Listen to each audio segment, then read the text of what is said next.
Welcome to our few minutes together on the Parsha. This Shabbos we have the privilege of reading Parshas Bo, in which the beginning of the Parsha tells us that Hashem tells Moshe, "Come to Paro, I'm going with you, come to Paro, ki ani ichbadeti es libo, because I have hardened his heart and the hearts of all his servants, so that I can place all of my signs and all of the wonders within his midst, and so that you'll be able to tell over to your children and your children's children all the mockery that was eventually done to the Egyptians." And as the Ramban points out, the purpose of the hardening of the heart was for these two purposes. Number one, to give more wonders in Egypt, and number two, so that we could tell it over to our children and our children's children. And we fulfill that particular prophecy that we will tell it over each and every time we sit down and discuss Yetzias Mitzrayim at the Pesach Seder or any other time during the year. Although, at the Pesach Seder, as we see in this week's Sedra, it is a specific mitzvah. This hardening of the heart, however, did not come about suddenly. Rather, it came about gradually, and in fact, if you look at the beginning of last week's Sedra, up until this week's Sedra, when we are faced with the plague of the locusts, of the Arba, and the Choshech, and the Makas Bechoros, the last three plagues, it was only in the last 5 plagues that God hardens Pharaoh's heart.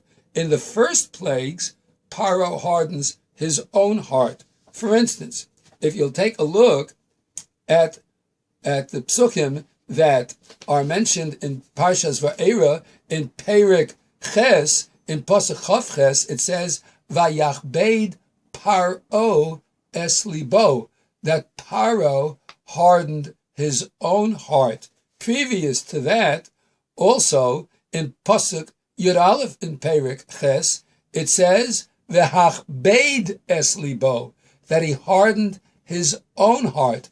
It was only after the 6th plague, when Paro had 5 times in a row continually hardened his own heart, that Hashem begins to harden his heart. And as it says in this week's Sedra, Ki ani ichbadeti es libo, because I have hardened his heart. Why does Hashem harden Pharaoh's heart? Why doesn't Hashem let the course of natural events take place, and at this point Paro would have given in? Why does Hashem harden his heart? Now, there are many explanations, but I'd like to offer one rather straightforward explanation so that we can get a handle on what free will is all about.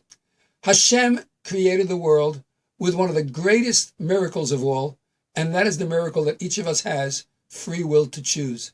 Despite the fact that the divine, Hashem, knows all and controls all, he left a pocket open in his own fashion, giving mankind free will to choose. And man has the ability to choose despite inner desire and inner workings to contravene choices that will be morally and spiritually proper. He has natural tendencies. All mankind, men, women, have the opportunities to do wrong, but we also have the free will to choose right.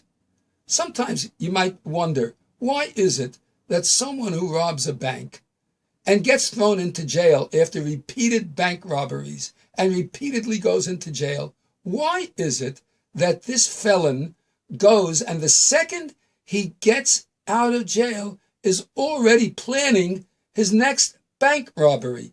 Didn't he learn his lesson? What's going on over here?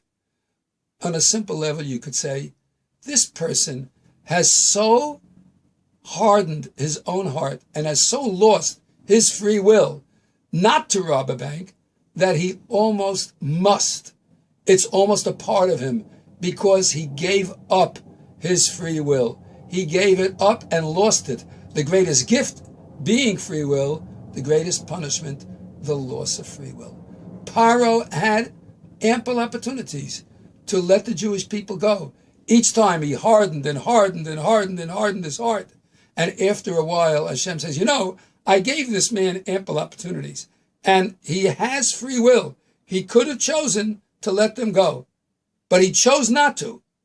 He now is going to suffer the greatest punishment on earth, the punishment of the loss of the free will. Oh, what a loss that is for any one of us to, God forbid, lose our free will. Tshuva is such a gift that we are constantly able to overcome the terrible syndrome of Aveira Goreres Aveira. We are able to overcome it by stopping the effects of the Aveira and choosing the right path. Losing one's free will is what happened to Paro. It's an example of how low man can sink. Keeping our free will and using it to do the right thing, overcoming our inertia, overcoming our inner desires, our patterns, changing them for the better, is a great lesson that Parshas Bo teaches us. And when we feel that we can't do it on our own, just remember, Bo el Paro, come, says Hashem, I am with you. Hashem is with us every time we desire to change. If we desire to change, Hashem will be with us. And Abolatayr, Messiah so. If someone comes to do good, Hashem will help. Have a wonderful Shabbos.